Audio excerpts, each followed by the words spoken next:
to showcase here. I'm Mayor Barb Plumpus, Mayor of the Municipality of Meaford, and it is indeed a pleasure to welcome you all here tonight and to introduce our guest speaker, our new budding author. I also want to thank Lynn and the staff of the library for pulling this all together and rearranging chairs and so on. It's great to have this facility here. Colonel Lillington was the commanding officer of the 4th Canadian Division Training Centre from 2015 to 2017. The public restrictions at the base were softening, and the base was again reaching out to the local community where many of our current staff and retired veterans live with their families. As the newly minted mayor of Meaford, with fond memories of my early life in a military family, commonly known as a military brat, I was thrilled to be invited to attend graduation parades, to represent our community at special events, and even at a mess dinner or two.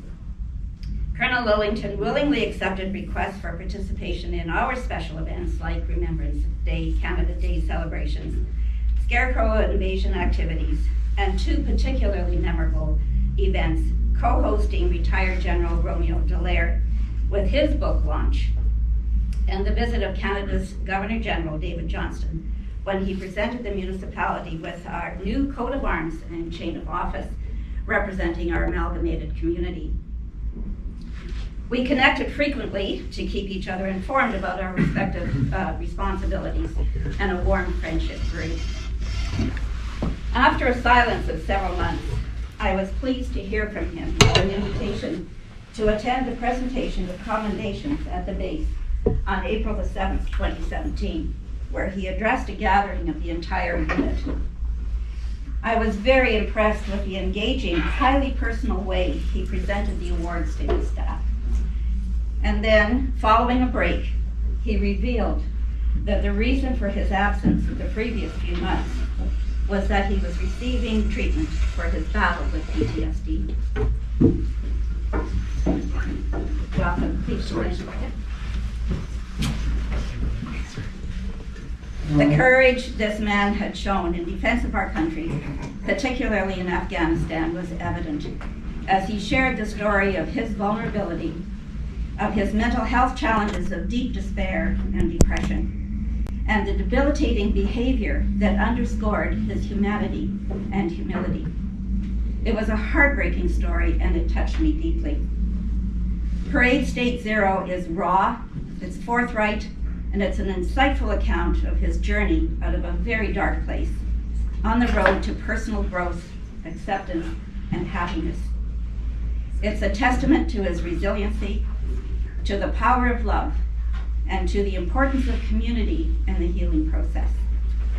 It's a particular honor for me to introduce my friend Christian Lillington.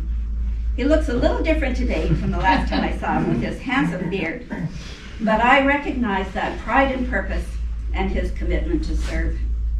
Those qualities have not wavered.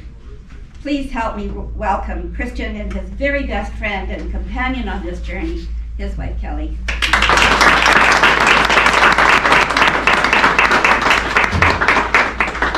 Well, that was quite a beautiful introduction, Barbara. Thank you very much. I don't need a mic, I don't need to yell. I can just change maybe my voice a little bit on occasion here, but I'm very, very, very pleased to see everyone here this evening. I'm humbled that you're all here. To be frank, you know, the book's about 1,100 copies worldwide now. Just after a recent event last week in Ottawa, it kind of spiked it a bit. And we're doing a soft book launch, as you will, and you're like, well, you already launched the book, like, why are you having this book launch? And I'll tell you why. So I'm Christian Lillington. I'm a proud veteran. Accolades, as mentioned, come from having been the base commander up here, but I will never lie to anyone, and I certainly have professed this my entire life, that I'm a soldier first. I know there's always a hang-up, officers and soldiers, and that guy was this and that guy was that. I can get into what that means to me as a person with PTSD now, because it affects everyone equally. It doesn't matter what rank you are. The other thing is I'd like to mention, just because it was in the intro, was that I have very fond memories of having ties with the town of Meaford when I was base commander. So much that I miss it very much so. And there's something about the town, like the town here, the local area. I feel very much tied to this area, more so than where I live in Wasaga. And it comes from the charm and the people that are here. So when I went and got help back in 2016, part and parcel was part of that part of me was having the support of people like Barb, and that's something she didn't even know of at the time. So I first of all, as well, like to thank Lynn and the library staff, so Ashley and Lynn, and I think there was Chantal and Lori. I think there's all kinds of people that answered the phone when I called. And thank you very much for doing this for me, and for Parade State Zero. So what is PTSD? You guys all know what PTSD is, post-traumatic stress disorder. But one of the things I tried to profess at a group where I spoke at last week was that it's not something you get contagious. Right? It's not an illness. It's an injury. And the analogy I used last week, and I won't use it again, was just like a heart attack. Right? We do training every year for CPR. You know, Sergeant Major has an issue with his heart, leans over. You know, Major Pratt's gonna know exactly what to do. Right? It's gonna square you away, and blah blah blah. People will help 911. But PTSD is ugly, and it's not quite that way. When someone reached over and said, "I'm having a panic attack," yeah, a good chunk of the room would not know what to do, and that would be my argument. So it is something that we still struggle with. I think we're fully aware of it, and we have lots of awareness, but the action on how to manage it is something that's not just personal, but institutional, needs to be addressed. So what I hope to do, I have my absolutely lovely wife, who's kind of doing the assistant thing right now, but which was not the plan per se, but we're going to do that anyway. I want to read from the book and a few sections of the book. And like I was telling someone earlier, like I used to read to my kids going to bed and they used to criticize me, so I'm looking for a few, some light commentary and making fun of it. But there are a few sections of the book which I think are both funny, but also revealing. So let's stay on target here. When and where did I write the book? So I'm going to go a bit backwards before I do the high tops of my sort of career and parts of the book, but essentially in 2016, and I'll get to the incident that caused it, I hit the wall hard. You know, I use that term, the proverbial wall. And there's a whole series of about a decade that led up to that. But when I did, I asked for help, and I was given the opportunity to go off to Homewood in Guelph, Ontario, for a 2-month intensive. It was for depression at the time. I was a bit mislabeled, and I shouldn't have been in that program, but that's the program I went to. And why am I telling you that? I'm telling you that because I was the commanding officer at the time. So kind of rare to take someone out of their job of being like the one of on the base and say, oh, you can go away for two months and get well, but you know, what are you going to do in the interim, right? So luckily I had a really strong staff at the time, and I was able to lean on them. But when I got there, I realized just getting inundated with like all this psycho-educational stuff, and this is the way you feel, and this is how we express feelings. Here's this feeling chart. You know, if you don't, there's another word, an F, that exists in your vocabulary, you know, to describe things. So you look at this wheel and try to find something other than fine to say how you're feeling. So it was at that time I thought, you know what, no one has to go through all of this over and over again the way I'm doing it right now. I felt a little bit small. I wasn't necessarily accepting of my illness at the time, my injury, pardon me. And so I just said, now's the time to start writing. And that's when I started, it was in 2016. And I started with a journal, and I journaled very heavily, as I did on all my tours. That was just something I did. And then I started putting pictures to the journals, and then I started fleshing it out, and then Kelly helped give me some, focus, set it up, and how to lay it all out, and then I just went. And days I was feeling like absolute shit, I wrote. When days I was feeling like absolute top of the world, I wrote. And you'll see the balance when you read it, right? Because you can get to the part you're like, oh, that was a rough go there. Well, the part about my mom I wrote when I was like at the worst I could be, because that's the only time you could ever get the feelings that I have, having lost my mom at that time. So that's sort of the to and fro from of why I wrote the book. It took a long time, and then just in the late winter this year, January, we had all those crazy snowstorms, and Kelly's like, just get this done. Like, this is driving you crazy, it's driving me crazy, it's like the thing that's standing between us and this house, X, Y, and Z. And so we buckled down, i.e. Kelly buckled down, for about 4 weeks, editing my Cape Breton English, and we pushed it out perfectly imperfect. Yeah, I know that you can put your hand up and say, well, this is misspelled, and that's not the French version for this, and it's perfectly imperfect, and that's the way I like to keep it. So without further ado, I want to jump right into page 36. Do you want to explain the title first, Sydney? I can do that, yeah. In the newest version of the book, I explain the title. So you're like, shit, I don't have a version that explains the title. Well, there's not a second edition. There's an edition with a few corrections, so to speak. So parades are long-standing military traditions. I don't think that's a surprise to anybody who lives in Meaford that knows the tank range up there is the base. But essentially what they are used for is informal attendance taking, right? They're a formal way for us to say, is everyone here? Is everyone fit for battle? Who's gone? Who's on leave? All these kind of things. And what I'm insinuating in the title is that the first number is usually the senior officer on parade. And when I say parade state 0, I'm indicating that I was no longer capable of filling that position. And so when I say I left military leadership to survive, I very much left military leadership to survive. It was that or I wouldn't be present today. So that's the name of the title, that's the name of the book. It is a bit obscure, but believe me, I had all different kinds of names in my mind, like getting to numb and all these things that really affected me and still affect me to this day. But I thought that was a little bit, spoke to a bigger group when it comes to being injured and needing help. So that is Parade State 0. I'm going to move off right now to a little part about when I was a kid. And the only reason why I mention this is because I think I had a relatively good childhood, right? So a lot of people will say, oh, this person has PTSD, it probably started when they were a kid. There is a lot of trauma linked to your childhood, believe me, but this is not necessarily what I'm trying to describe here. I believe that during my youth, before my parents got divorced, I had a very normal East Coast life childhood. I was living happily doing activities outside. A loving and large family from my dad's side of the extended clan were always close by. My father's folks and his brothers and sisters were key routine people in my life as a young boy. I grew up until this point with just my brothers, Corey and my older brother, Casey, in my life. I spent the majority of my time wandering our village on my hand-me-down bicycle with hockey cards close pinned to the spokes to give me the sound of a glorious motorcycle. I still don't have a glorious motorcycle like this gentleman in the back. I was usually oceanside, climbing in and out of the big breakwater rocks, as you can see behind me, looking for treasures washed in or forgotten. Nanny Sue's was always a permanent fixture on her couch. Equally, my grandfather Edgar would be quietly chewing his club tobacco up front in his old wooden chair. He'd be spitting without looking into spittoon, approximately 1.3 meters from the old TV where he watched General Hospital or Another World.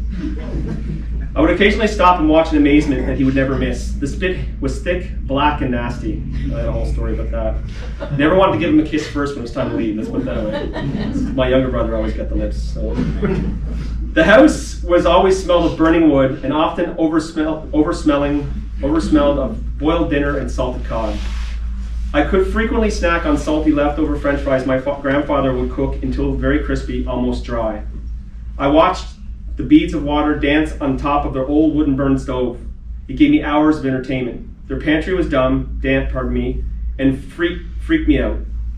Equally, the rickety and unlevels upstairs did not provide me with good enough comfort to jump around on the beds or play hide and seek without worrying about falling through the floor. The last point, which is still with me to this day and reminds me of my second tour to Afghanistan, is that another reason I avoided the upstairs was due to the pea bucket full of pine sol. The lack of indoor plumbing was strange to me, for I was a young lad, even though it was still relatively common where I lived. To this day, the smell of ordinary pine sol makes me think of that white bucket. So all I'm trying to say there is that I had a great youth. I was left to my devices. I did things I would never let my kids do now on their own, just playing. But it was something that I think made me who I am. And so I put a lot of that pre-military stuff in the book because I think it set the conditions for some of the things that happened later on in my life. And I've always been fortunate, even though my parents were divorced, nasty divorce, remarried when I was a young fella, like 10. I never let that stuff it never really bothered me that much. But when your life sort of comes to a point, like I did in 2016, everything in your life can come to roost. Everything. And it could be something as benign as something someone said to you when you're 12 playing on a hockey team, or something even more severe, like actual abuse, which luckily it was not the case for me. So I had a beautiful childhood, and I wanted to lay that out in this little session because again, I think there's a theory that people who get sick have like these terrible upbringings and they come in sort of predetermined to get it, and it's very much not the case in my opinion. That's my experience. Again, childhood trauma does come and affect you later on, but it can come in different ways. The next slide. So influences. I came from a small fishing village. It was quicker to go out than it was to come in, so to speak. We used to say we're going out to go hunting because it was so secluded. But I did have the influence of both sisters and a brother ahead of me go off to the university and not know what they wanted to do, and that scared me because I just wanted to work. But then I also had both my grandparents who served in World War II in very different roles. And so my grandfather, seen here, he was very active in my life and really wanted me to join the military, and I really didn't want to pay for school. And I didn't even really want to go to school, but if they could do both, I'm like, well, that works for me. So I was able to go off and do the infamous RMC thing.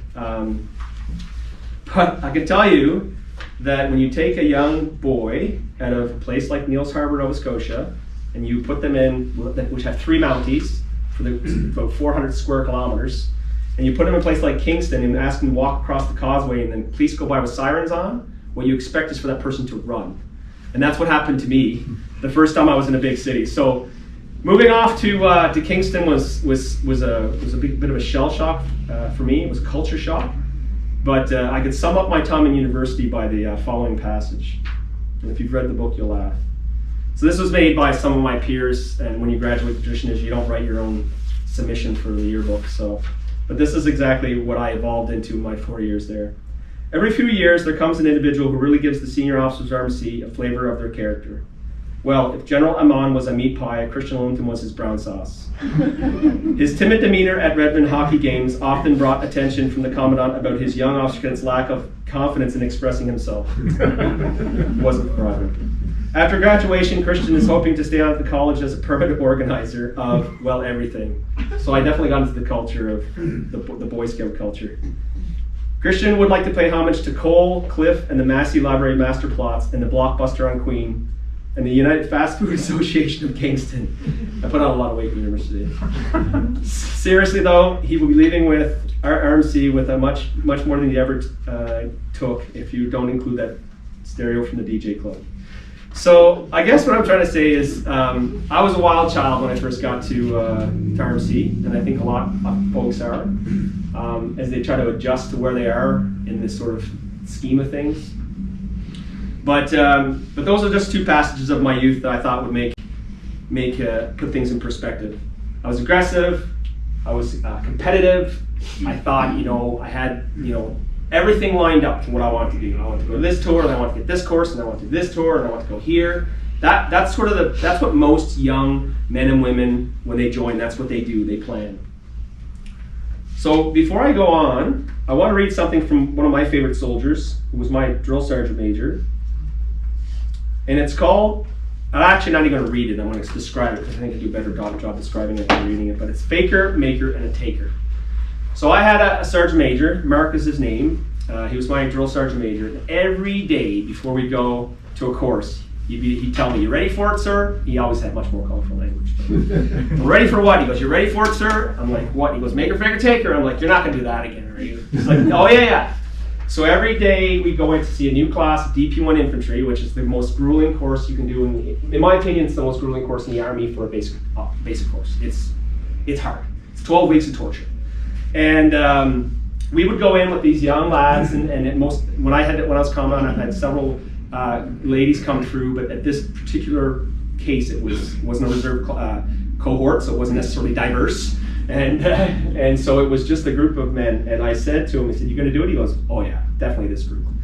So I do my little speech, "Welcome to the base, I hope you enjoy your time here, don't eat too much, kind of like that. I might have been a little bit sharper than that, but I try to do all the fun stuff so he can come, I leave like just outside the door so he can come in, and he goes, "Okay, you people, I want you to get a piece of paper, because we all have one. I want you to put down whether you think you're a faker, a maker, or a taker." And then he describes what each of them are.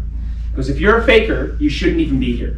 You shouldn't have put a uniform on. You should never went to the recruiting center because you know you don't belong here. This is not where you should ever set foot in the military, and you're probably gonna you're destined for bad things.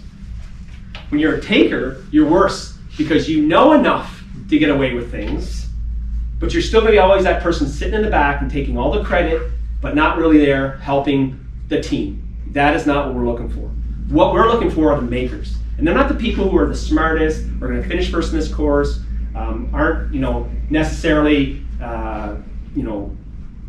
physically gods, but they will make things happen, and you will see how that will happen in the next 12 weeks. So I'm going to do this again in 12 weeks, and then you're going to have a different assessment, because maybe the next time we'll do it of other people, and you'll say if they're a maker, faker, or taker. And so he does this little thing, and I laugh the whole time, because I'm like, no one is going to put down that they're a faker. Like, no one in their right mind is going to put down they're a faker.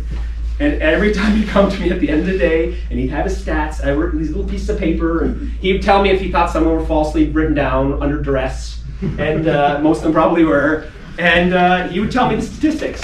And I kid you not, the fakers would always be the percentage of the people who failed. And it was never designed that way. It was like this mad science he had. He would get in their heads right from the get-go and go, you want to be here? If you're a taker, there's hope. If you're a faker, there's not. If you're a maker, we want you. And I put that in the book because I think a lot of that has to do with when we get ill, how it can be, right? When we get an injury and how we approach the injury is you can do what? You can do the faker, the taker, and the maker with that. But essentially, like, I know people who are serving who are trying to get along faking, and they are so badly injured, and they need help. There's others that are making it do. They're getting help on the side, right? They're seeing a peer group or whatever. But essentially, to recover from this injury, you have to be a maker all the time. And that's kind of where I was going with the maker, taker, faker in here, is that I joke with it very, very often with my wife about, well, that person's a faker or that person's a taker. But in essence, you have to always want to put your best foot forward. Because I was just telling a few folks before I started, I had an episode 2 days ago. And what does an episode look like for me? It looks like hell for my wife. But for me, it looks like no emotional regulation, can't see things clearly.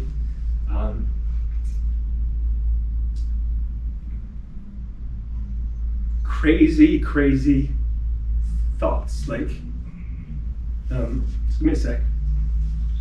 Intrusive thoughts. Just losing my words here for a bit. So when I have episodes like that, right, I lean on people in this group, my neighbors, my community, my family. But the person who I lean on the hardest, as written in my book, it's called Blue Circle, is my dear wife and partner and best friend. And the reason why I say that is that, like, you can't survive this injury. You can't. It's a lifelong injury. There is such thing as post-PTS growth, but there is no such thing as like every day is rosy sunshines and lollipops. It just doesn't happen. Those days are gone for me. And I just try to put things in perspective every day with gratitude. And I'll talk a little bit about that in a second. So RMC, I was a bit of a wild guy at RMC. I don't know where I'm in the picture. I think I'm there. The guy has excessively paint on his face. Just take it one step too far. But again, I'm not here to talk about a sad story of my demise. I just want you guys to relate as I sort of bring some of these things up, how it affects me. I by no means have this thing licked, by any means. And do I think that there's a solution or a cure and such thing as remission for PTSD? I think it's all bullshit. I think it's work that's continuous, just like any other mental disorder that exists. It's constant work. Page 148, maybe. 6 1 kill. We're going on tour. Going on tour, yeah. Yeah, not yet, not 6 months. Oh yeah.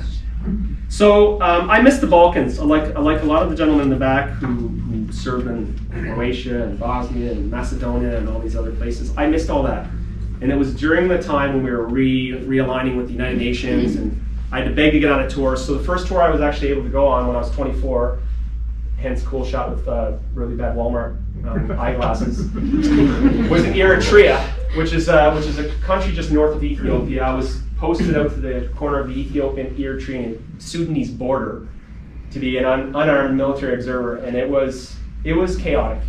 It was chaotic because both Ethiopian and Eritrean soldiers were about, on average, about 14 to 15 years old, with AK-47s. That most of the times they were high on CAC, which is a plant they eat, and most times would just randomly stick like rifles and stuff in your face. So it was wild in the sense that they didn't have structure. They didn't respect necessarily the UN, but what they did respect is, what I found they respected was consistent, like just consistency, right? Consistent patrolling, treating everyone fairly. Anyway, so it was a great experience for me. I saw a lot of things on the tour that I didn't understand at the time. And I'll be very frank. I was about 3/4 through my tour before one of my South African teammates said, the guys next door just got free more food, right? I won't name who they were. They are a UN contributing country, but they were getting food so they could take the food and give it to the kids and then bugger the kids, right? And I was totally unbelieving. I was disbelieving of it all, right? I'm like, this isn't happening. It can't be happening. I've been living here for I played soccer with those kids this morning, right? Like, there's no way this is happening. He's like, I don't know what country you come from. He goes, but this is the way it is here. And so I had a month left to go. I made a bunch of complaints to the chain of command. Nothing happened, and I put my head down and thought, this is just stuff I don't understand, right? I don't understand sodomy and buggery and all this kind of stuff. I just don't get it. It's part of some people's cultures. I'm pretty sure it wasn't part of those children who I was giving soccer balls to and water to the day prior. Pretty sure it's not part of their culture. So that was something that affected me a lot at the time, and I didn't get any help for it. But the more you see, and then you fast forward to Afghanistan, and you see a lot of the similar things, and whether you see it, you know what's happening, or you're working with the person you know is partaking in those things. It makes it really impossible to work smoothly in mission. So my first tour was fast and furious. I was young. I lost like 60 pounds on tour because I had 60 pounds to lose. And I found out about 9/11 over a dot matrix printer. Painstaking printer as it came down. All I saw was the Twin Towers being exploded into. And then that changed the mission forever. And at that point I knew I wanted to be part of whatever was going to change. That's what I told myself. And I think a lot of people in this room were the same way. I'm like, now shit's going sideways. I really want to be part of it. So that was just my mindset at the time. So as soon as that happened, I wanted to get back home, get back on the next tour I could, and I sort of completely blocked out all those other things that I had seen. My first tour to Afghanistan was in 2006, 2007 with Roto Task Force 306, which is the infamous Operation Medusa, amongst other named operations. It was on that tour where I cut my teeth as a young major, but it's also on that tour. It was like I was 30 then when I was going major, and it's from my 30s onward that I really started to stumble. And it was on this tour that we lost a significant number of troops in a short amount of time, and two of the soldiers that we lost were two personal friends of mine. And Jim Mitchell, whose mom was just here earlier, Carol, and Bob, his dad, in addition to a Newfoundlander named Craig Gillam. And when I went into the operations center and saw their name on the board and it said vital signs absent, which means they're dead, like I just went to shock. But the only thing I did was just work more, because that was what was accepted, right? We do a ramp ceremony and you work. So I took my 16-hour days and made them 20, 22-hour days. I lived off anger and chew and no sleep and fitness when I could. And that's how I survived. Ironically, next slide, when I got back, all I wanted back home, and I was major then, all I wanted to do was return, but in a combat role, right? I said, enough of this. I was inside the wire. I've done this UN thing. I want in. So a passage that I'm going to read to you right now is from one of our low moments on tour, and I want to put it in perspective when I do read it, what had happened before and after it. So I won't talk a lot of Army jargon. I probably already have, since so many acronyms, you probably need a dictionary. But I'll try not to use too much more jargon. So when we trained for Afghanistan the second time, pardon me. Training went from like 6 months to go to Afghanistan, and it turned into like a year and a half. So you would train for almost 3 times the amount you would spend deploying. And troops find that tedious. I found it tedious. And so you start to get lazy and things happen. And so 2 weeks before deployment, late April, 17th of April, 2010, one of my reserve master corporals is home on vacation, and he gets T-boned and dies near Sarnia, Ontario. So I have to take my entire squadron, who are supposed to be on leave, getting ready to go to war. We know we're going into the fighting season. and they have to go say goodbye to one of their favorite master corporals 2 weeks before they get on the plane. So I thought, that's just a reminder of the fragility of their own mortality. They need to see that. It sucks. This is my mindset at the time. This is not how I am. This is how I thought. I'm like, this is fucking good for them. They're going to learn it. Part of my language, they're going to get it in. They're going to know that this life is not, like you got to take lives. We're going to take lives out of this macho mentality. The first night we were there in Kandahar, we had our first ram ceremony for P.O. Blake, who was an IED operator from our tour. And then it was a dust storm. It was late at night, and everyone's braids were full of this really fine, we used to call poo dust. And it was just, and everyone was just I looked in some of my soldiers' eyes, and it's like no one was there. I'm like, this is a rough start. Maybe I didn't wish for this to happen. And not that was my mentality, but I was like, no, we're gonna see things that are terrible. That was hard for them because we hadn't even yet deployed outside of the wire to do our job. But what it did was it started a series of events that lasted for almost 3 weeks. So the next thing that happened was one of my mentors and a good peer mentor of Ryan, who's sitting here, his name is Jeff Parker. He was killed in Kabul when his convoy was hit by a vehicle-borne IED. So Jeff, who was also best friends with my battle group commander at the time, so I knew that was going to affect him. So then we had lost Jeff, we had lost Douglas Blake, we had lost Cliff Thompson. I'm thinking, this is nuts. Fast forward 2 weeks, and my vehicle is doing a complicated tactical maneuver called a step up from one location to another. I was in the vehicle. I get out because a peer I have to do liaison with is in contact with the enemy. He's fighting the enemy with guns and stuff. You can hear it in the background. So he's not ready to talk to me yet because he's busy. And so my convoy go on. I said, carry on, go to your Sergeant Major, go do your thing, and that's what he was doing. Ken Piche, who's a great man, he's my fire team partner. So 45 minutes later, over the net, I get 600 golf, contact, 600 golf is hit 90. That was my call sign. So literally 3 weeks after sort of taking over the squadron, we lost Larry, who was my driver, who was killed when my Lab Lord hit an IED. You would not even begin to fathom the survival guilt that I have, having just gotten out of the vehicle. But it wasn't that which created the most panic for me, was that I knew having the boss's vehicle explode like that, losing the driver who was the favorite, he was the glory of the squadron. 280 pounds, 6'4", the guy was amazing. From Brantford, he was hand selected to be my driver. I knew it would kill the squadron. And so I had a bunch of choices to make. And I'm gonna get those in a second, but it wasn't done. We weren't done with the crazy. Less than a month later, a sergeant who was working with us, a sapper, and worked with us closely in California for our training, Jimmy McNeil, died trying to disarm an IED. So I'm thinking, this is nuts. This is nuts. There's no way we're going to be able to bounce back after this. And literally 3 days later, within a kilometer from one of our observation posts, my soldiers watched two of the medics, Crystal Giesebrecht and Andrew Miller, burn alive in their Bison ambulances, which we had to take my vehicle and go around as they were burning, because I had to go get her best friend, who was my chief medic, so she could escort her home. And I had to tell her, by the way, that Hulk that's burning over there, that's where Crystal is. So that was 4.5 weeks, 6 people lost, 4 separate attacks, and the best advice I got was just to fucking carry on. Just carry on, Christian. This is what we're here to do. And so, quite admirably, I was told, but you're gonna have to find a different way of doing that. You can't just say, we're doing this, let's move. I had to start using some of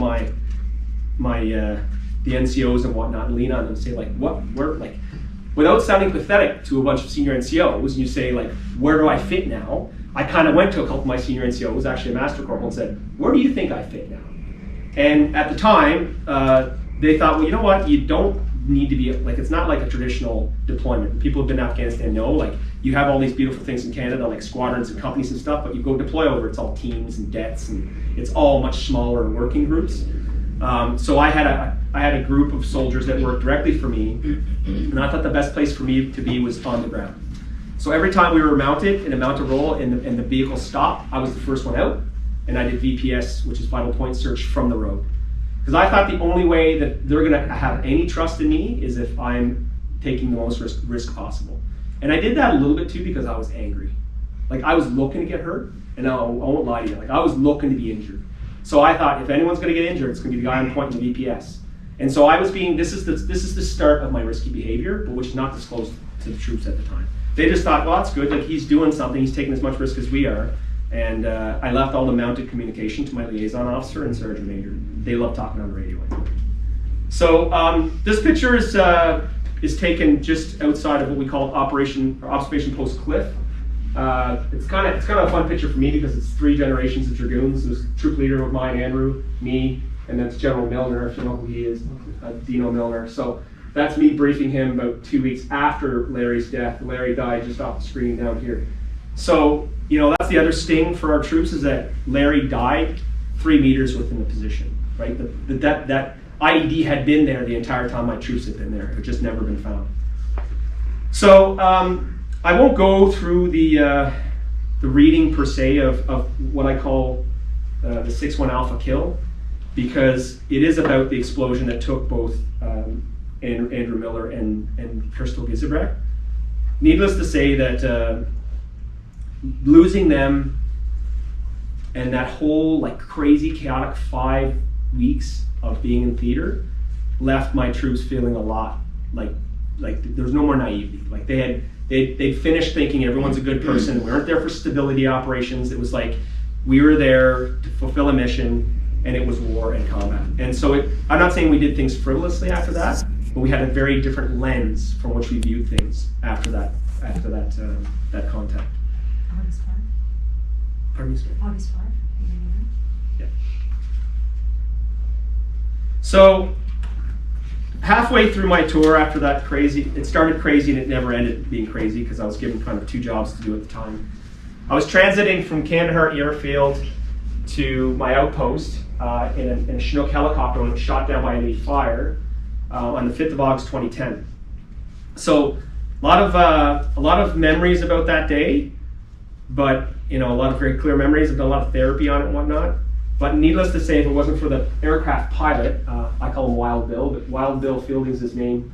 He landed that Chinook on fire.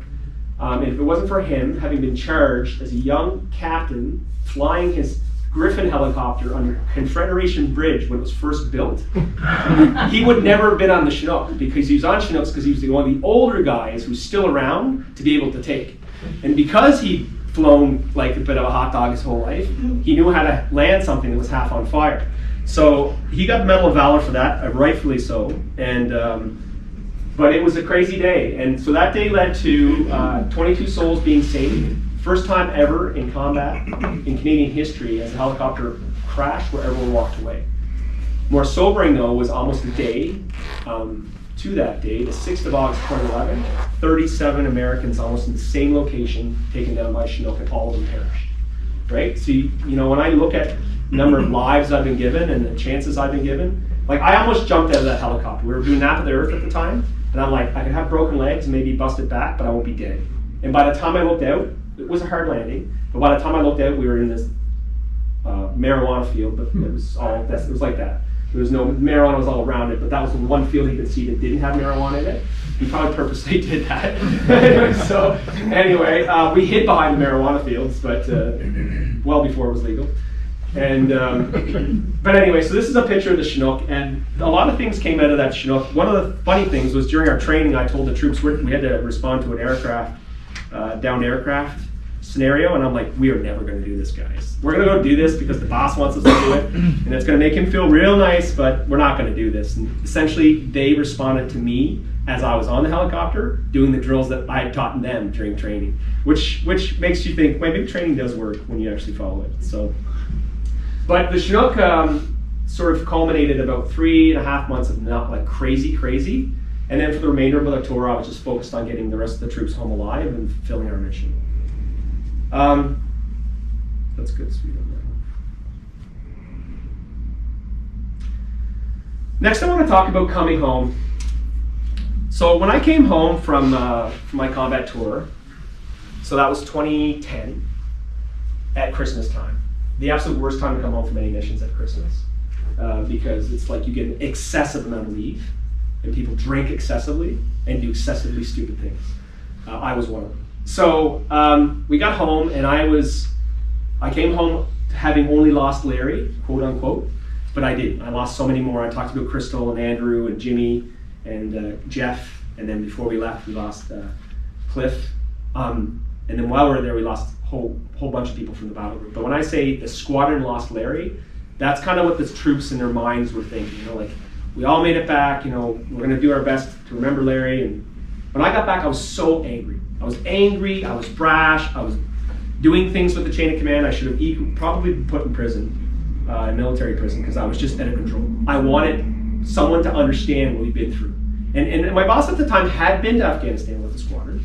Very different scenario. He was in Kabul. And again, I'm not trying to compare, but it was very different. And so for him, he couldn't understand why he couldn't just take every squadron, every person in the squadron, and put them somewhere else in the regiment or on the base.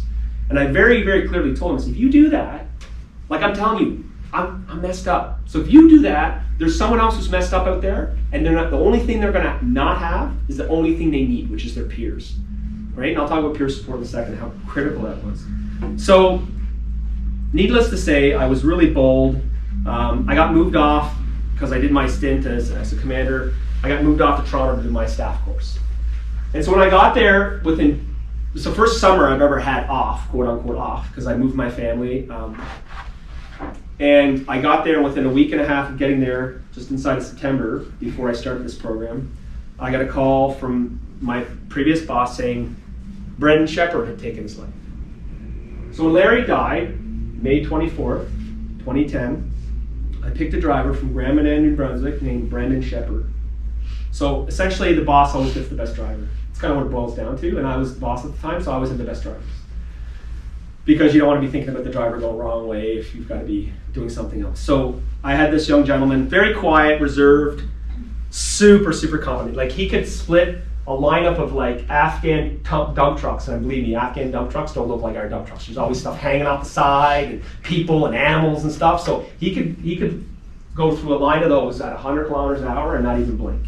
And the whole time I'd just be going like this, but we're hopefully not hitting anybody. But he was very skilled, and so skilled that the CDS, when he came to visit us, gave him a coin, which is a big deal for a driver, right? When Walton Tinchuk brings you in, says, "Get out of here," and gives him a big coin with his big mitts, like that, I thought made a big difference in his life. Shep was really hurting, and the thing that broke him in his suicide letter stated, and I won't say verbatim because that's not for other people's business, I guess, but he blamed the regiment, and he blamed the regiment for taking him away from the one source of support he had when he came home, which was his peers. And believe me, he had a very small group of friends, and one is one of my best friends today, and it had devastated them like it devastated me. And so as soon as that happened, and I got that call, I'd already left the military, or left the unit really angry. I could establish that, pissed off everyone I could piss off before I left, just to make them know that, like, not happy with this. I go off to do this course that I really didn't have any time to be there. It was an academic thing, and I'm not a big guy in academia, and so I just forced myself to do it. But then to have lost Shep, he blew his head off in his storage center in Petawawa, and just to have that be nothing. It was nothing. And the reason that I got a call is he wanted to know if I had a picture of him, because he couldn't put a face to the name. So I went ballistic. And that's when I started to realize I'm starting to have major, major issues with stuff. Right? I'm not even dealing with people higher ranked than me with any sort of regard. So nonetheless, this started a big downward spiral for me. So if you've read the book, you know I struggled with addictions. At this time, drinking was encouraged because I was on my staff course, and it was like, if you're not reading, you should be drinking, which I had no problems doing. And I do things like put on my rucksack and run up and down the dodgiest areas in Toronto with my earbuds in maxed out, just hoping to be mugged. Just so I could fight back, or not. And I did that a number of times. I got a lot of really dirty looks, and no one ever partook. But I just muscled through it. But I still wasn't getting help. Okay, this is the point, right? At the whole time, all I was doing was drinking and chewing tobacco and no sleep, avoiding my family. Nothing was helping. Which brings me to something I want to read from here. Not seeing the signs. It was hard on my health, and though I wanted to push myself, I adapted a minimalist approach on schoolwork. I would get by being loud and outspoken during group seminars, reading the bare minimum and investing in areas of the program where we got graded marks. So I game theoried the course, essentially, which I can't say I haven't done that every course I've been on, but I definitely did it for this course because it was survival for me. The system is such that I was able to pull these stunts and thankfully escape any consequences. I never cheated or lied. I never completed all my work, namely unimaginable degree of extra readings that were given to us. But I had other things on my mind. And at the time I was working on a master's on PTSD and Afghan vets, which is ironic because the whole time I was doing it, I didn't even know. So I never recognized the signs then, and they worsened. So if that's 2011, 2012, I was only diagnosed in 2016. So the next step for me was moving off to cut my teeth in Ottawa. You can leave it there, Steve. And Ottawa was a junior. I was there like most people go to Ottawa when they're officers because they have to go sort of through the center, as they call it. And I was there to cut my teeth as a senior major, junior lieutenant colonel, and get ready for unit command, right? Because that's all I had in my mind is like one thing after another, right? I hadn't forgotten about the people I lost, but I was managing it because it was the military machine and it was moving forward and I wanted to be on it, right? That was what I was interested in doing. But what happened was about a year and a half after being there, just before I got there in Toronto, my mother took sick with cancer. And she came to visit in 2013. And so when I talk about trauma and I talk about PTSD and what triggers PTSD, it's not just combat. So people who think, oh man, he must have shot some guy in the face, or that guy must have got blown up 4 times. You know, the things that actually make the water sort of tip out of the bucket a little bit, overflow. The first one was when my mom passed on her birthday, 24th of June, 2013, from cancer. It was from this point, I'd already been on a bit of a sketchy lifestyle. I was drinking excessively, but when she died, then I turned to Percocet. Percocet, because I had a lot of physical injuries, were something I had access to. Didn't get them illegally. They were given to me by the boatload. And that's how I managed my life. I managed my life for almost 2 years on Percocet and alcohol until I was given choice to go on tour to the Congo in 2015. But before that happened, I got picked up to be commanding officer up here in Meaford. So I said I wasn't going to tell you a sad story about my demise, but I just want to point out some of the things and highlights as they've happened to me. So cumulative loss is something that affects me, as you would imagine. And I'm going to get to the next story in a second about what happened. So I get command of Meaford here up the hill in 2015, and I'm super happy, but I haven't addressed any of my issues. By this time I have 4 children with my ex-wife, over a decade. I've lived in 9 different cities by this point because I was posted 15 times since I graduated RMC. Most of them in Ontario in the recent decade. But I just wanted to command. And there's a lot of stuff that goes behind wanting to command and what command you get and where you go and what that looks like. But essentially I got picked up for Meaford. I never even heard of Meaford when I got picked up for command. Never even knew it existed. I'm from Cape Breton, to be honest, like I'm from Nova Scotia. But even having spent as much time as I did in Ontario, I just never heard of it. And so both myself and the regimental sergeant major, the senior soldier, Eric Prue, who's a Vendu from Quebec, we were both for our very first time coming up here to take over. And we knew it was a battle school. We knew it was going to have all the stuff we knew how to do. But for me, it was like, wow, they're giving me yet again another chance to like keep pushing. So I think I turned the unit into a bit of a war machine when it comes to training. But all I did was work. I worked, and by definition, me work, meaning everyone else around me worked. Because that's always what happens, right? Especially when you're the commanding officer. If you work all the time, then there's no reprieve for anyone else in the unit. And that's what I did. A month and a half later, after his basic training, young Andrew comes over the hill, and he's there. And so I made one favorite. I say this all to everyone I see now. The only time I ever I recommended that he be on the next serial was when Andrew came, because I didn't want him to loiter on the base. There's a bunch of reasons why. One was he's fit. 2 is I didn't want him to be like just around for the sake of being around. And 3, I kind of wanted him off and gone. And the reason why is because his cohort here were training to all go to Gagetown. And I'm not a homebody, but I know he was a homebody. And I'm about keeping people in the military. So I figured if that kid could go and be closer to his family, the chances that he would stay in the military longer as an East Coaster being a 2 RCR are greater than if I had to send him to Pembroke. And so he went off and did his training, and you know, he was mediocre. He was a gray man. He wasn't top of the class or anything like that, but he passed. The night he graduated, it was really busy here for us because we had reserve graduations. It was the end of the summer, which is just cuckoo badookoo up there. And I didn't even have a chance really to say hi to his folks who traveled every cent they had. They put into plane tickets to come see him. Every dollar. That evening, Andrew went out with his friends when he wasn't supposed to. They were all drinking, and the next day he missed the bus timing. So I was with the general, coincidentally, at the time. That's where I expect to get these kind of shitty disclosures, that someone's missed the bus. So I'm like, well, go figure out who missed the bus and tell me when they're on the bus. And then a half hour went by, and then an hour went by, and then half day went by, and I looked at Sergeant RSM, I'm like, the buses are still sitting in the parade square. He goes, they can't find Fitzgerald. And I'm like, okay, so and then we figured out they were drinking and blah, blah, blah. And then it's just like, which girlfriend's he at, and like, or which boy, civilian friend did he crash at, or whatever. So we start the sort of low-level search of like, he's gonna be in so much trouble, to I start to panic. This didn't sit right with me, and his parents were freaking out, like, we haven't seen Andrew get on the bus. And I'm like, well, because he's not here. But he was with them until 10 o'clock that night. He was asleep in his mother's arms, just passed out from fatigue. But anyway, long story short, we looked for Andrew for about 6 days, no one sound, OPP, Owen Sound Police, and we ended up finding him in Georgian Bay. He'd taken his life the night, 13th of August, upon his graduation. Suffered with depression his whole life.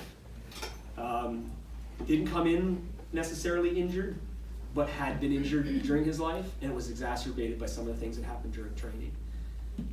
Not necessarily, you don't give me that look because I know what you mean by that, but it's stuff that happened during training. Like, people can be triggered, right, by the way they're talked to and treated, and unfortunately for him, it led him to a really dark place, and he was drinking excessively that night, and he made the decision that now his parents live with forever, as do I.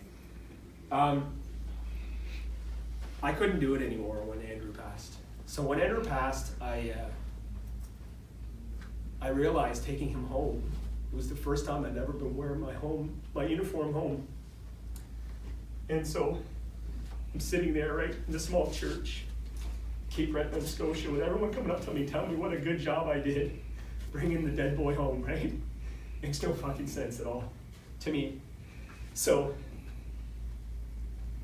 I just couldn't do it anymore. So when I got home, I took my family on a vacation where I just drank and completely ignored them, which is what I did most of their life. And became more and more estranged from my ex-wife at the time. And I went back, and at the time, the physician assistant on base is a good friend of mine. And luckily so. So I went and saw him and said, Dan, listen, man, like, I can't sleep. I haven't eaten for like a week and a half. I'm down about 20 pounds. I'm running out of chew. My lips are getting sore from chewing so much. And like, I can't keep up with the booze because I'm smelling at work. And it's like, dude, it took you 8 years to come to me. He was my neighbor when I was that low in 2010. So he recommended I go off into 2 months of therapy. So I did, and that's where I started. But the irony is, and this is sort of the speech I gave last week when I had the opportunity to go to Aaron O'Toole's breakfast for mental health last week, and I gave a speech. And one of the things I said is, like, I tell you all these things about all these horrible things and people I've lost, but you know, the closest I've ever come to losing my life is by my own hand. And that's the thing I'm most ashamed of, right? Because I choose life, but I was so dark after Andrew had passed that July 17th, 27th of July 2017, I tried to take my life. And it was interrupted. It was interrupted by a man named Johnny O'Neill, who's a good dude. And he's a fellow soldier and a warrior, and he just somehow knew, like, I was just about to do it, like, just. With my kids sleeping upstairs. Didn't think that one through really well, did I? And he knocked on the door. I was like, what are you doing? I don't know, what the fuck are you doing here at 11 o'clock at night? And I was really not inebriated. And he says, listen, man, I'm just gonna sleep outside here in my car. That's okay. So that's what the guy did. All night I'd look through the window and he'd be like, sleeping outside in his car. And so it got me through that darkness. And I feel that way a lot, like about living, but I choose life. And the reason why I say all this stuff is because suicides are still a problem. Like I did this speech last week and I quoted, 700,000 people yearly in the world commit suicide, more try. 11 people a day in Canada commit suicide. And at least a third of them are first responders and warrior communities like military. I guarantee you. In 2018 alone, not just in Ontario, 9 police officers took their life. Such that the coroner, when he did his, chief coroner did his report the following year in October, said we must kill, or we must get rid of, pardon me, especially I use words, the broken toy mentality, right? So it persists in the first responder community, it persists in our community, but as we were talking earlier, the warriors and people get affected by PTSD aren't just soldiers. And the more I've been doing with advocacy, and the more groups I've gone to see, and the more groups I've been part of, the more I realize that it affects everybody. And so I've grown a lot of empathy and compassion for people with trauma, especially since COVID, because COVID has messed, I don't know your kids, but it's messed people up hard. Like social anxieties, just anxiety in general, not being able to communicate properly, windows of tolerance being so small that people freak out for no good reason. So, I don't want to go into a bunch of definitions and stuff, but, complex trauma is essentially anything that shocks your system, rocks your mind, or makes you lose faith in something you absolutely believed in, believe to be true, right? Seeing corruption. If your moral code is that you don't steal, then when you see it, it is something that will affect you. So, I was able to get therapy after Andrew passed, and I ended up going to the chain of command and asking for help. And the thing that threw me off is they didn't want me to get help. They did. They said, fine, you can go get help. We're just going to replace you. I'm like, oh, well, hold the bus. I don't want you to replace me. I want to go get help and come back. They're like, wow, we don't know about that. That's you're sick. You want to take care of yourself. They do that thing, right? So I fought hard with the general at the time, because I was a general officer I reported to directly. And much thanks to his staff and his RSM, who convinced him, he let me stay in for my last 3 months of command. But part of the deal in my own mind, as Barb mentioned in the introduction, was I needed to come clean. So to this point, and this is now April of 2017, I'm kind of bounced around there a bit, I had not told anybody that I was injured. I hadn't disclosed it to anyone except a very small cadre of my team. But when I was gone, the whole unit was told I was away on training. I know the smart people made the difference. But the vast majority of the students didn't. They just thought, oh, he's getting ready for his next position. That must be exciting. He's over doing some NATO course. They made it sound like I was in a pretty nice place. But when I was finishing homewood, I was thinking to myself, this is all wrong, right? They all think I'm off doing some swan course, it's great. Boss is off for 2 months, and I've been doing kumbaya and paper mache and singing in homewood and doing. And I'm not making light of it. Everything I did there it worked. I'm just saying it was very different pace from being a commanding officer of a battle school to sitting and doing groups on your feelings and talking about relationship wheels and things like that. So I thought it would be good for me to bring the unit together, and the units, it's dispersed, right? And everyone knows this. It's all over Ontario in little pockets. But we managed to do it, and it was at that time, and I invited the mayor and I invited my clinician at the time, my therapist, to come up, that I disclosed that all of my issues with respect to my trouble with PTSD, with alcohol, I talked about my use of drugs, and I promised them that I would turn it around in my last 3 months if they believed in me. But if one person had to go up and said, I've lost faith in you, I was 100% prepared to walk away. Now, people above me weren't so confident, like my chain of command, but I wasn't concerned about them, because they would fire me or get rid of me if they wanted to anyway. But having the faith of the people below me, after everything I'd kind of been through and put them through, I felt disingenuous, and so I came clean. Coming to that, we made it look like it was an honors and awards kind of thing, so we were giving out all kinds of trophies and stuff, so people were happy. And then after they were done all that, we just turned it around, and I'm like, oh, by the way, your CO's a drunk. So anyway, it was one of the hardest things I've ever had to do. And the reason why I had to do it was because the stigma, it can't sit with me, right? It can't just be with me. And my goal in life now is to just destroy it, annihilate it. Because we're so aware, but we're just not ready to take action for things. We're not willing to give senior leaders time to recollect, to do programs to get themselves back, their headspace and timing back, right? We just don't do things that think of the middle leadership as well as the top leadership. And then there's the whole problem of how we treat the soldiers, right? I was afforded 2 trips to Homewood. I've done 4 other programs. Like, no soldier gets afforded all that treatment. I was a CO and I was like, gone. I know that, but it's not right. And that's what I fight for today. So when I talk to someone like the Minister of National Defense last week, I had a chance to talk to her, and I'm like, it can't just be the squeaky wheel, right? You have to have something that applies to all. And you can't just have these exclusive opportunities for people who are like, your race horses or whatever. You have to take care of everyone equally. I think before I go into a few closing points, there's one page I'd like to read. Go to the next slide. Yeah.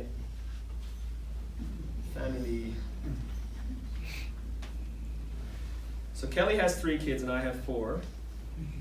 So we have 7 kids between 10 and 20. And they drive us insane. So, I'm not gonna lie to you, Peter, my good friend and neighbor, he gave me lots of advice on how to do this. And right now I am struggling. 246. Okay. In the winter of 2018, an extremely important event happened in my life, meeting Kelly. Our friendship developed at a key moment in my recovery. As Mission Butterfly was wrapping up, which is another program I did, Kelly's friendship and support was exactly what I needed to muster the strength to move forward in life. This was a key pivotal moment for me. Now having completed 3 programs for PTSD, I built up the strength to be more constructively manage the chaos in my life. It was time to bring closure to my marriage and to begin to shape the rest of my life. Kelly is an extraordinary and wonderful human being. She is my personal hero. Her strength, passion, and resilience inspire me to be a better man. Finding each other was instrumental in my recovery. I believe that my recovery would not have been made possible if we had not met. I'll leave it there. There are a lot of things I've learned writing this book, and there are a lot of things that I've learned being injured. And I'll just point out a few. Your support network. For me, the center of my blue circle is Kelly. She is everything to me. My kids and her and my family are my blue circle. But I also learned through the process of recovering that your blue circle is also those that you lean on, like your peers. Now I have a peer group here in Meaford. I'm pretty bad at being present lately, but I have a peer group here, but also peer support. I have peer support friends who are in the group here. I'm also looking at creating another peer support type network here in Meaford under a new organization called Seven Tree, which Steve and his wife Lucy have started. Because peer support is a gap right now. I spend a good chunk of my time retired on the phone with people like me, just because they need to talk. They need to get through the day I had 2 days ago, right? Because always leaning on your blue circle, there's such thing as compassion fatigue, secondary trauma, vicarious trauma, right? High rates of divorce. Hopefully it doesn't happen to us, but you know what I'm saying? There's things that happen, right? The other thing, so that's the peer support piece. It's absolutely instrumental. Non-partisan, it needs structure, it needs people to listen, and they will come kind of idea. The other thing too that I want to mention is that trauma comparison, and I mentioned it earlier because I joke a little bit about my issues and stuff, but trauma comparison is toxic. It's like we go on the same tour, but like my buddy gets shot, I don't get shot. I don't get any PTSD from it, but they do, and you're like, well, I don't know what your problem is because I was in the same place as you were and you're fine. Or you're a clerk and you're in Kandahar and I was out, you know, in a Massamangar, but you're essentially doing the same things, but it's always a comparison, always. So when I talk to people now, Kelly and I had the opportunity to go on this beautiful program called Camp Praxis. It's an equine therapy program in Alberta, and if you've never done it or heard of it, do it. It is amazing. We did it 3 years too late. But when we went there, days leading up to it, I was so anxious, I was annoyed, I was irritable, and I couldn't figure out why. And the only thing that was messing me up was that I was fearful that my trauma would not outweigh or be equal to those other 3 vets and their families that I was meeting. I was terrified that when they met me, they go, effing officer, probably hasn't even seen anything but the inside of a mahogany desk. Or I had all these things in my head, right? They just racing through my head. We get into Pearson Airport, that's already an experience for me as it is, but now that I have PTSD, it makes it really fun. Hearing aids and all, I kind of just go in there and put my head down and follow Kelly, but I see a fellow dragoon, another guy from my regiment. I'm like, oh man, don't tell me, in addition to having the stress of not knowing who these people are, one's gonna be someone who knows me, so they're gonna like totally judge me. And it turned out that it was actually a fella who was coming on the program. We're all great friends now, but it was that anxiety of that comparison, right? And it happens all the time. It happens within the same roto, within the same team, within the same branch, within the same regiment. It's non-stop. I was in the medevac pocket, I was here. Got it. You were there because it's a right place, right time type of army, and that's how tours work. So, so trauma comparison. I already mentioned Camp Praxis, another program I did, which was a sort of a, Kelly's done it as well, for first responders and for veterans. It's called Veterans Transition Network. It sounds like something you do to transition, but it's got nothing to do with that. It's how you manage your PTSD through skills building, but also through reenactment of things that are considered traumatic for you. So it's very skilled type program with a lot of psychologists, a lot of peer work, and anyway, it was very successful. So a few of the things that I mentioned last week when I briefed at Parliament, and I just thought I'd mention them here because it's also mentioned in the book in a couple of places. And then I'd like to take questions because I haven't taken anything yet. Is just that families, and I mentioned it a bunch of times, I talked about how Kelly's the center of my blue circle, but families get exposed to violence when it comes to PTSD, like an incredible amount of violence. And people automatically assume physical violence. It's not at all what I'm talking about. I'm talking about emotional and psychological abuse. Right? That's the shit, like that's the stuff that kids will live, it's in their cells, it's in their body. So when they see dad angry all the time, or like, you know, he's kicking the shit out of the snowblower because it won't start, right? Because he's losing his mind, right? Like they that's how they manage, that's how they role model. And I'm not telling, you guys are all parents, I'm not telling you anything you don't know. I'm telling you how screwed up I've made my kids by the way I am, right? I'm very cognizant of how I get when I'm in my moods. I don't lie to my kids anymore. When they say, how was your day? I tell them exactly how my day was, as long as it's not going to burden them, right? I take the, you know, I make it so that, but so they know, like, oh, dad had a rough day, someone smashed the window in the truck, you know, that's upset him because he just finished washing the truck, and, you know, so they can compute. But as I mentioned earlier, like, especially when I was in Ottawa after I lost my mother and I was on Percocet and alcohol and work, 20-hour days, etc. This was easy to make a life like that in Ottawa and justify it. Where was I going with that? You probably no help right now because it's on my own tangent. Just to communicate and involve the families. Right, yeah, so it was about, yeah. So what I did realize, you know, when I finally came to from a lot of the therapy and stuff is that the families, you need to break the silence of a cycle of violence, but you also need to involve them, right? So it's a fine line between involving in therapy, but at the same time, if they're not involved in the safety plans and the plans to recover, like it's like someone doing it solo. And it's sometimes you need that person who goes, yeah, did you take your medication? That's a bad example, but it's still an important example, right? Did you take this? Have you done this? Have you tried this grounding technique? When you go for a cold shower? When you go for a walk? You know, like, I'm not saying that Kelly spends her whole day like a checklist going, now it's time for you to go do this. Go dunk your head in the water. Like, but there are days where she probably could do that, or just give me the list and say, this is the list you created and gave to me, why don't you do it? And that sometimes happens too. But not to be super awkward, I want to read a lot more from the book, but I thought, you know what, a lot of people here have read it already, I know.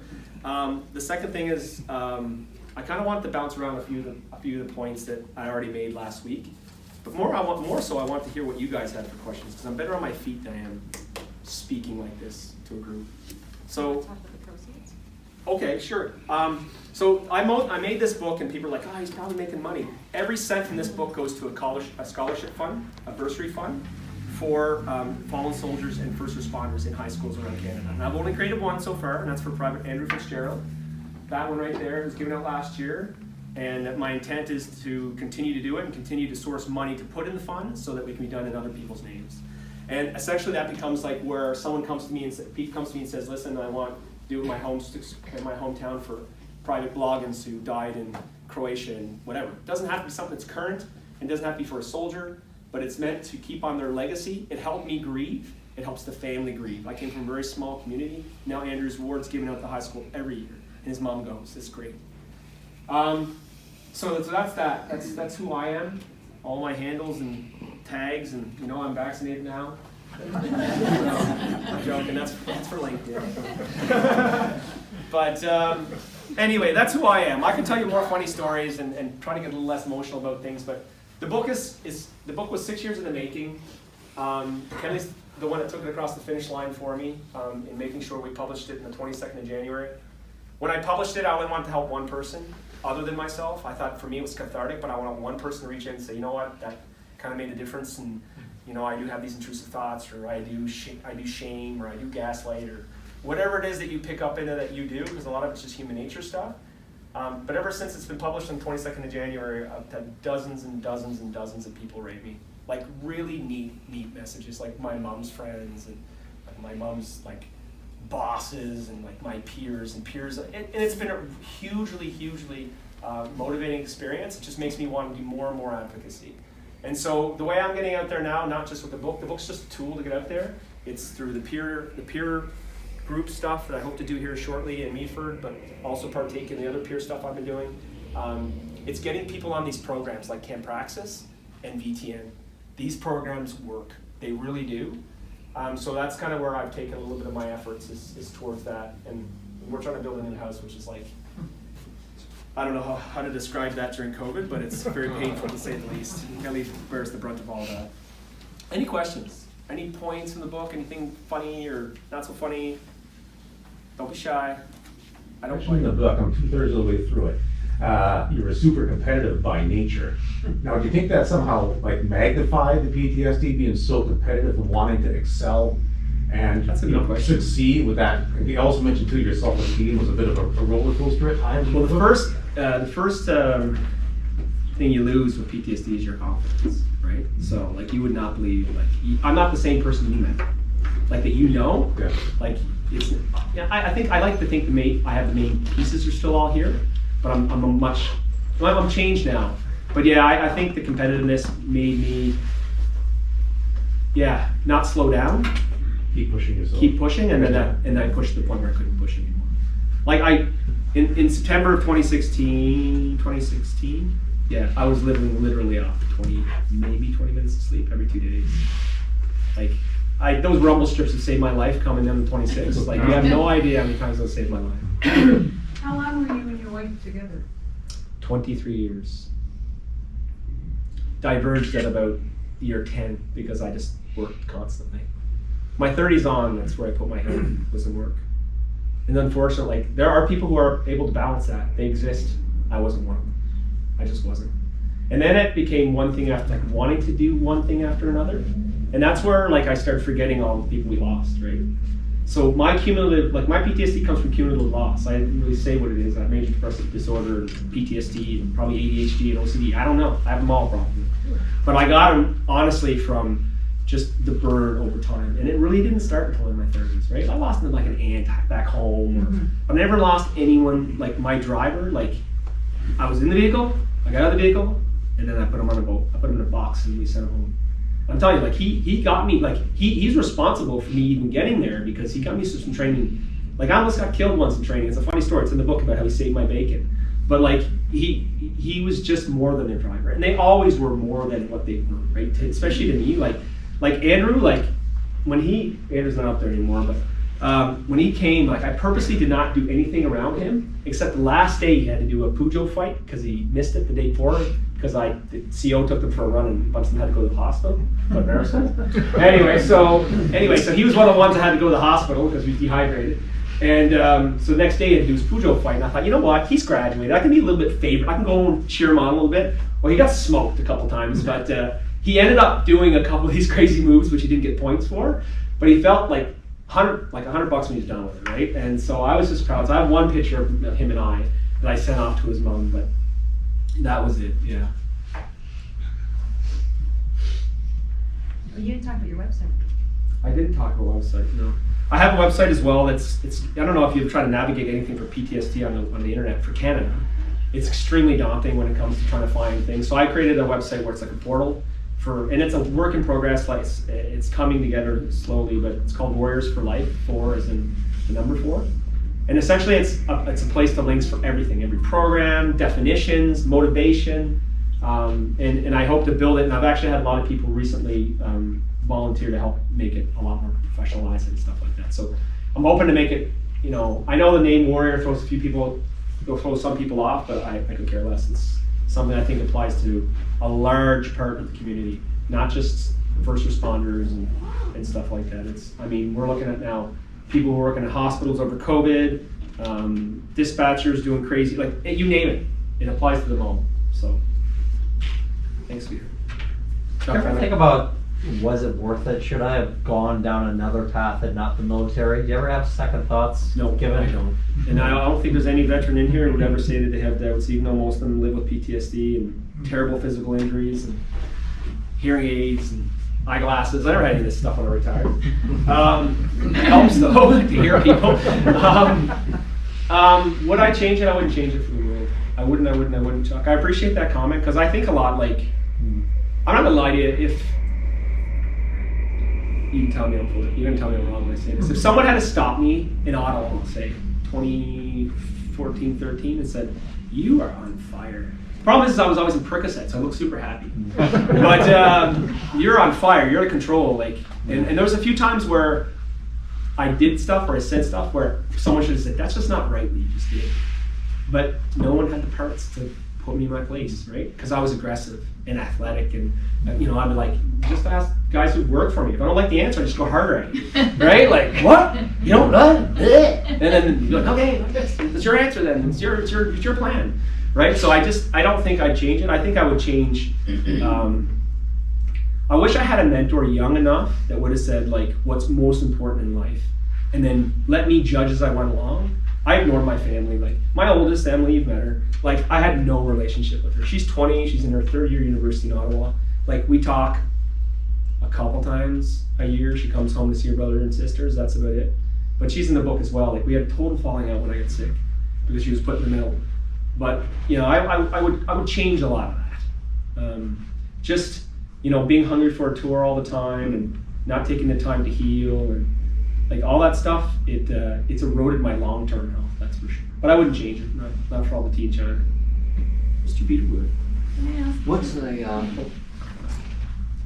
the future like? What's your prognosis for yourself? Like, like you mentioned that you're injured for life, but how are you going to be like next year and year? Like, what are you going to do about that? Like, how are you going to be? I want to live a consistent and happy life where I'm always in my window of tolerance. I'm just asking you. Do you think you will be able to do that? Do you think? I do. I do.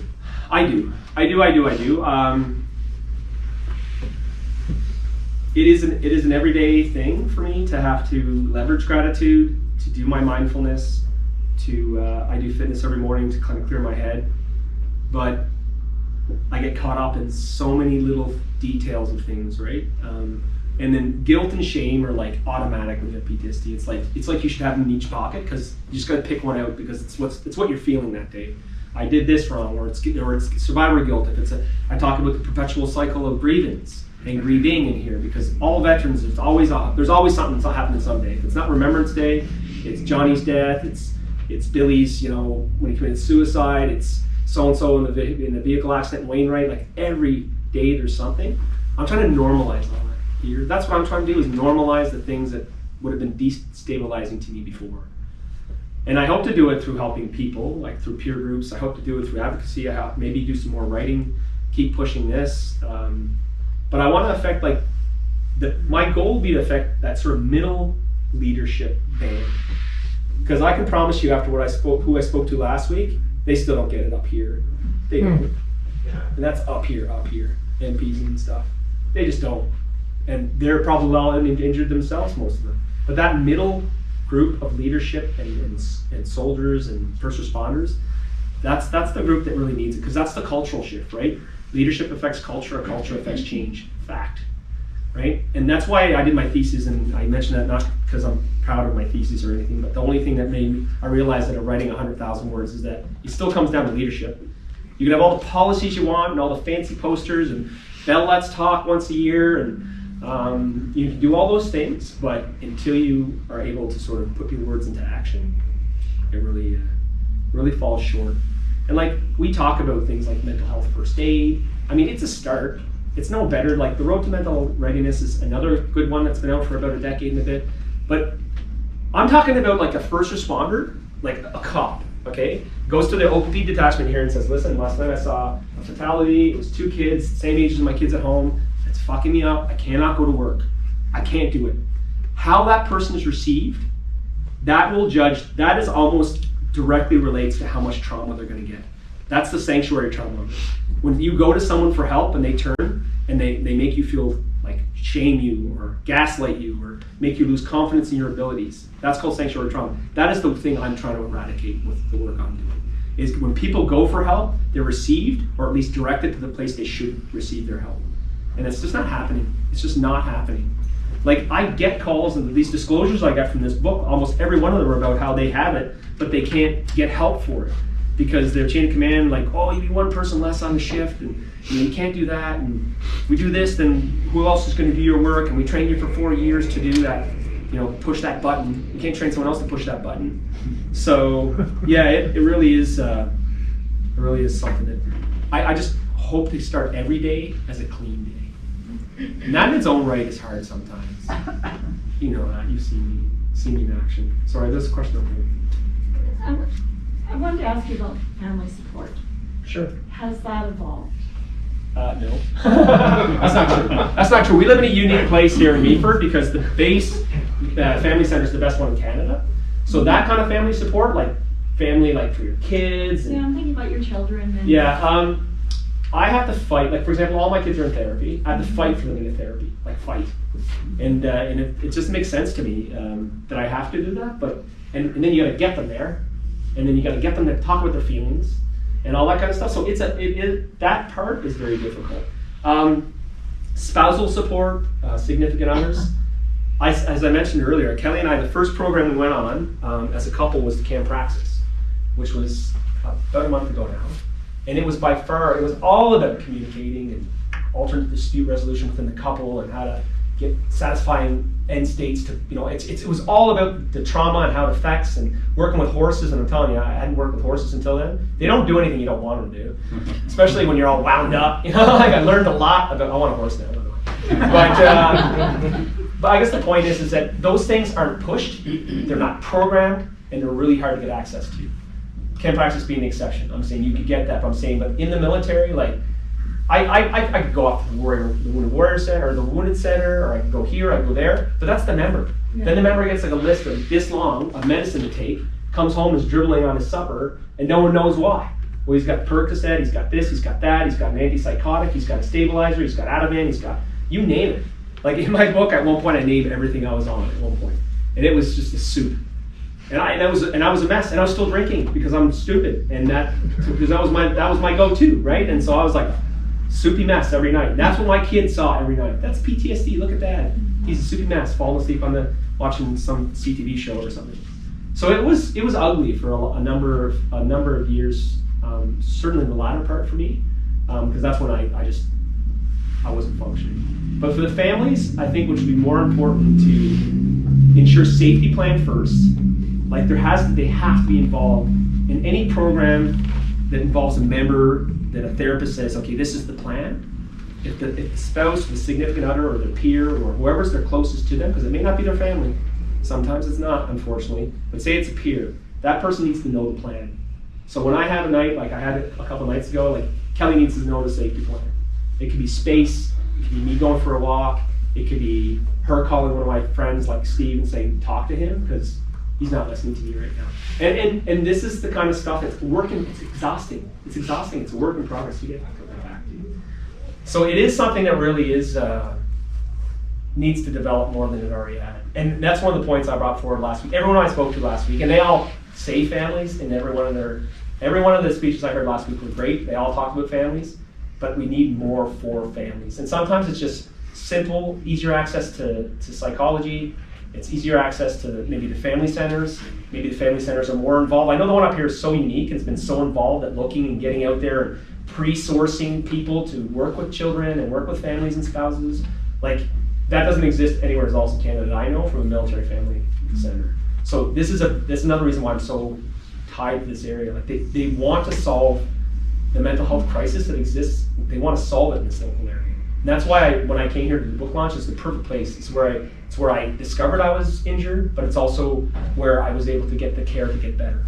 Was in Meaford. From the peer group, the people who are sitting in this group, a good chunk of them are friends of mine. I also heal in community. Like, you know, community is just not your family. Like I'm very fortunate to live in a community where people understand my crazy, as I call it. Like they'll see me like going at like 31st of December, going down and breaking a hole in the ice and getting in the water because that's what works for me, right? And it just does. And some people think I'm crazy, and I'm like, yeah, all the power to you. It resets me. The whole parasympathetic nervous system is a real thing, and it resets. My lid goes back down, and usually I kind of walk home like freezing to death and have a hot shower, and I'm off to the races. But families are still on the low side of support, I think. What about moral issues? Moral injury. Promise. It's a good one, Gord. Moral injury is when you see something that's against your moral code, right? Like when I was in Ethiopia and the children were getting buggered over there. That makes me sick to my stomach. Yeah, moral injury is a major problem, and it could be something like your rules of engagement are that you don't leave the wire, and then outside the wire you see a woman getting raped, right? Like, and you have to watch that. Like that's a moral injury, where you can't take action. But moral injuries can also, in my opinion, be of a lesser extent. They could be something where you believe in something wholeheartedly. You're a police person, and you're out and you're working with your coach officer. They go and they do a bust and they put some in their pocket. And you yourself you're not wired that way, right? It's corruption, right? That's a moral injury as well. So I like to think of the ones that are on all spectrums for all the trades. But moral injuries are a major issue because people aren't all dialed in the same way. And I think part of the problem with moral injuries in our professions is that they tend to have professions where people are higher strung, right? Like our professions are all high strung generally, like type alpha type people. And this is just me speaking out loud here now, but I know that a lot of people who have moral injuries that I've experienced have been in our lines of work, right? So I don't know if I'm kind of going in circles there, but I know that, you know, classic examples. If you look at like General Dallaire and what he saw in Rwanda, right? It's hard to even deny that, right? But it happens locally too. It happens in Canada. It happens on bases, right? Like people assume that you know, the base up top there has no issues and there's no injuries, there's nothing's injurious and everything's done safe.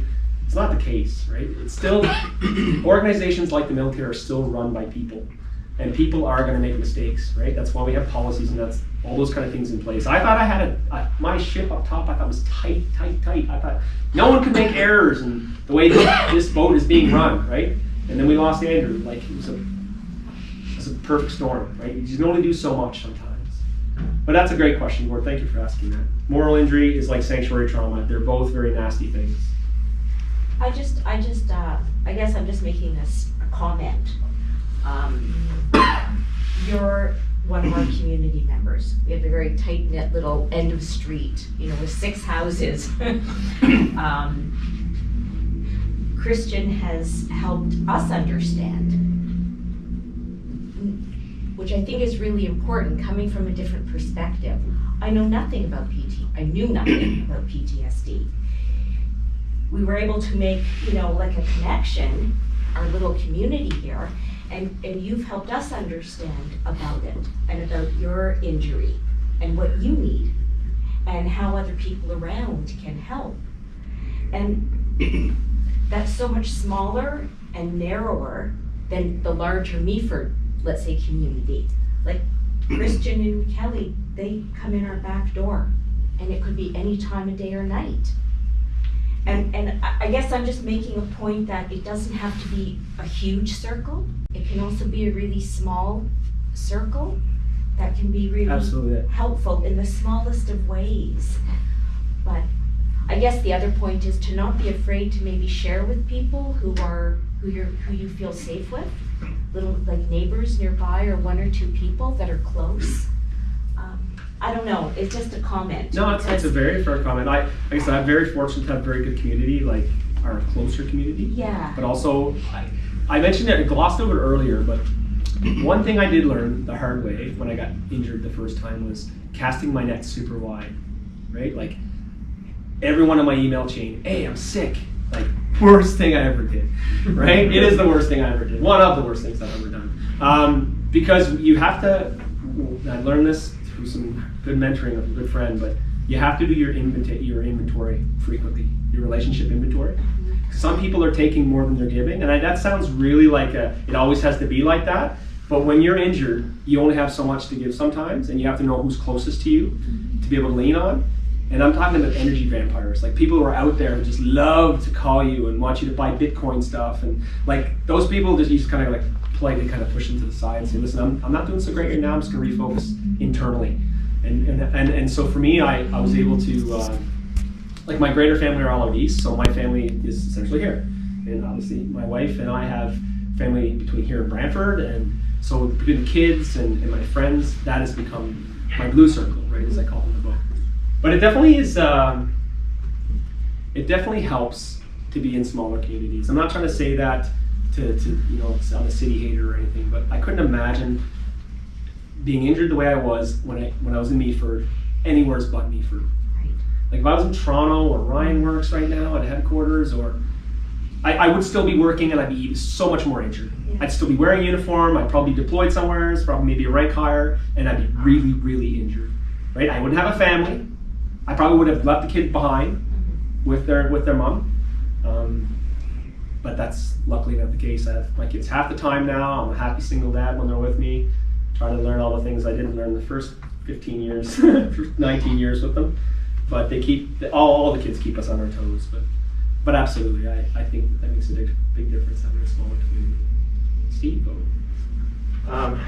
So as a mental health first responder, I work with some local fire departments, and what really connected me to what you were saying was you talked about your leadership group said, yeah, you can go have a couple months of treatment and then we'll just replace you. So I see the same things with they're awesome men and women that I work with. You're injured, that's okay, you know what, take some time, we'll retrain you, you'll be on your feet, you'll be working at Burger King in no time, right? Seriously. How offensive is that? So my question to you is, has there been talk in the military community, or is there any hope of that changing to, we're going to stand behind our men and women, we're going to give them the time they need because they're sacrificing their lives for us, and they can come back into their position? What is your perspective, and have you heard anything on that? Well, my perspective is dated now a little bit because I'm 5 years out of the hall, 3 years out of the light, I guess. I know I can lean on the group here because I know they all know better than I do, but it's a fine balance. That's what it comes down to. Every time, for example, they want to take X person out of the line of battle, order of battle, they will replace that person. In the military, they kind of do if they're deploying like to Poland or somewhere. But there has to be more of a accountability and a loophole in how they help people. Right? You know what I'm saying? Like you need to afford people some time. But there are people who are going to abuse that in every walk of or profession. There's always someone who's going to abuse it. Oh, I'm really, really sick. I can't go to Poland. Like, but we're affording you, if we're affording you treatment, then that shouldn't be a problem. I think it's easier in the military because it's a bigger machine, right? So you get a company of 155 soldiers. A soldier's sick with COVID. There's 154 soldiers. You're still cheaper mission. But you're in a team of 2, and you're a paramedic. and one paramedic goes down, because then that becomes problematic, right? And so for me, I see it like within the communities that I hope to represent in addition to the military, I see it being more problematic for them, like you said, like the firefighter. But I don't know. Here's my theory. My theory is if I could go back in uniform today, I would be one kick-ass dude compared to what I was before. Because I'm so much more effective and empathetic and knowledgeable about my everything. My everything from up here, the prefrontal cortex, making sure that thing works, right down to my toes. I've never been as light as I've ever been. I know I got out of the military to lose weight, so it's kind of a funny thing. But yeah, it makes people stronger. So that's what I would always say, like a fire chief or something. Like, you know, Bloggins wants to go and take this program in Homewood. It's going to come back to me your best dude, or she's going to be your best person. Like, you have to believe in them. And what are you going to do in 2 months anyway? Like, you go to 1 call a month. Like, sort yourself out. Like, you can lose that person. You can lose that person to go off and not, this is me being you, right? Like, you're kind of egging them on, right? Because if you don't appeal to that sort of ego sometimes, it doesn't work, right? And there's so much ego involved in mental health. So much ego. The whole trauma comparison thing, and it is a big deal. And I could even feel it standing up here. I could feel me comparing my trauma to the people in the group, thinking, can I be with these people right now? Am I too like hairy-fairy, and all of my stuff is just from losing people, and it doesn't make sense? And you know what I mean? It's what happens. Your mind gets poisoned, right? And you know that. It's the 25-year wall. Guys bury it. They get to that 25, and then it's done. And then a lot of people get out in the military after 25 years, and then they have heart attacks and gain excessive weight and have risky behaviors and get divorced and buy sports cars. And all kinds of bad things happen to people who bury it and then get out. That's my experience. When you bury it, it'll come back. So I didn't have anything else I wanted to read. We got books to sign if anyone wants to buy and sign up. I can sign a book for them. Listen, this is like one of these awkward things I said I would never do, but I thought, you know what? I talked to the mayor, and she's always so gracious and so good to me, and she's like, yeah, we can do it. We've got a beautiful new library. Like I said, the book is not new. It came out in January. It's doing way better than I ever expected it to, but it's not about a book. It's about what's in the book, right? It's about the fact that, like, if I can tell you all my dirty, ugly, ugly, ugly truths, and believe me, there's probably only about 2 or 3 things I haven't told you in the book. You don't want to know those things. Then I think anybody can come forward and say, listen, like, I just need help here. I have stress. I can't manage it. I can't understand it. The other thing too is that we're afforded with locally here with amazing professionals, medical professionals, like in this area, like Meaford specifically. It's bar none. Like, if I could bring a lot of the people who are peers of mine or friends out in the other parts of Canada here to get better, they'd get better faster. I can promise you that. So I even during COVID was still able to maintain all of my therapy, all my physical therapy, all the stuff that's due when they're broken. And I continue to do so. But if you give someone an excuse not to, because they're in a downtown Toronto apartment, you know, I gotta get on the subway and I go see the therapist and they don't want me to talk about my childhood and my attachment trauma, and that's just, then they won't go, right? And then you've lost that access. You've lost that access to care. Well, here, I can tell you, in a small town like it is here, like, they have access to care. When it's available, it's some of the best I've ever seen. So, and I've been in a lot of clinics. So, is there any other final questions? Because I could go on and on and on. Just a comment. As a mom of a currently deployed young officer, I am so ever so grateful you've written this book. I haven't read it. I am here for support for him and for anybody in our community here in Meaford. What a beautiful thing to say. Your bravery in doing so is probably, I as a mom who always worries, your bravery is very inspiring, that you shared your story so that others could even go back to their brain. They see things that are not part of their moral compass, and that type of language has to be up there. I hope you mentioned it's the middle leadership that needs to do the work, and that's where the change will take. My background is adult education and community building, and I feel like this is a great community to start this kind of thing. It could be quite a shining light. I had the opportunity to see Romeo Dallaire speak about his book too at the base, And these types of things, there can never be enough, and ever so grateful. I really appreciate that. Thank you so much.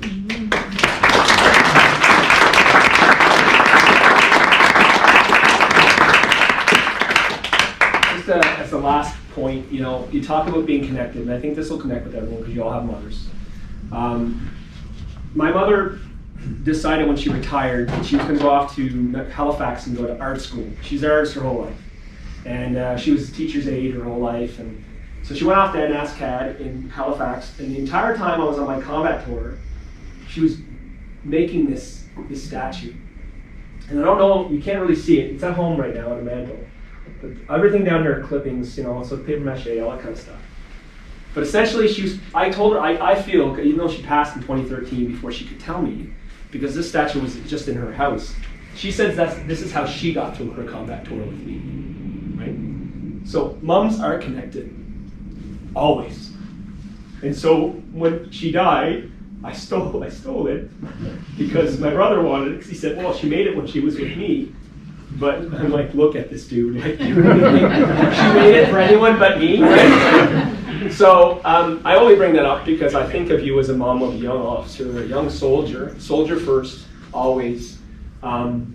It is tough, and the best thing you can do, my mother, until I met Kelly, was the only person who could ever understand everything I was going through, all my craziness, all my competitiveness, all my but she's the first person that said, you were wrong, son, you're gonna go fix that. And I mean, that voice is lost for me now. Well, I have it still, but it is something that I'm very proud for your son. So thank you for those comments.